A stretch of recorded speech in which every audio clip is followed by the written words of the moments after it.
Good morning. Welcome to the WEX Wakeup for Thursday, September 7th. I'm Christy Matino. Senate Minority Leader Mitch McConnell addressed questions about stepping down from his position on Wednesday. I'm going to finish my term as leader, and I'm going to finish my Senate term. Thank you. This, of course, comes after two freezing episodes that sparked concerns related to his health. That most recent episode happened last Wednesday, where McConnell was unable to speak for about 30 seconds.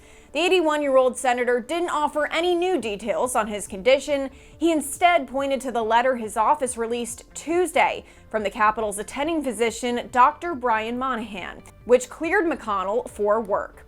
The memo was part of a larger effort by McConnell's office to reduce the intense speculation about his political future.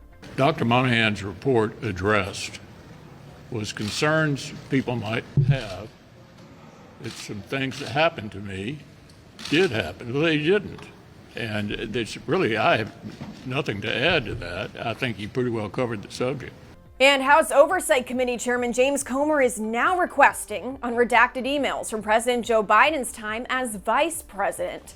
The Washington Examiner's Hasten Willis tells us more from yesterday's White House briefing. There's a new chapter in the Hunter Biden saga, and this time it involves a former top White House official. House Republicans have just sent a letter to National Archives requesting unredacted records from the office of then Vice President Biden. The letter cites email traffic between Kate Bedingfield and Eric Schwerwin, who's a longtime Hunter Biden business associate, in which Bedingfield signed off on quotes that should be used to respond to media inquiries about Hunter's involvement in Burisma. How do you respond to criticism that shows there was no wall between then Vice President Biden's work and his family's business dealings? I understand the question. I appreciate the question. I get the question. I'm just going to let the White House counsel team answer that.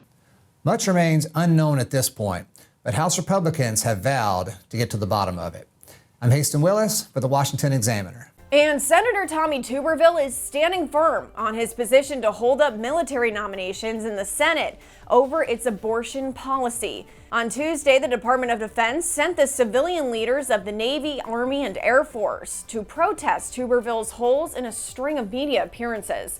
Navy Secretary Carlos Del Toro even suggested Tuberville was aiding communists during a televised interview.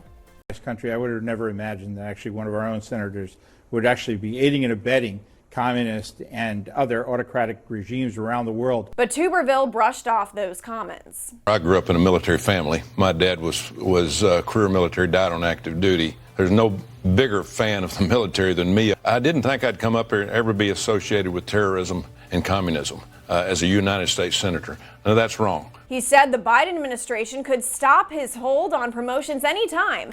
All they have to do is call a vote on the new Pentagon abortion policy, which would give paid leave to any woman who wanted to travel to get an abortion. Thanks for joining us here on the WEX Wakeup. Be sure to follow us online and on social media so you stay in the know of all those headlines turning in politics.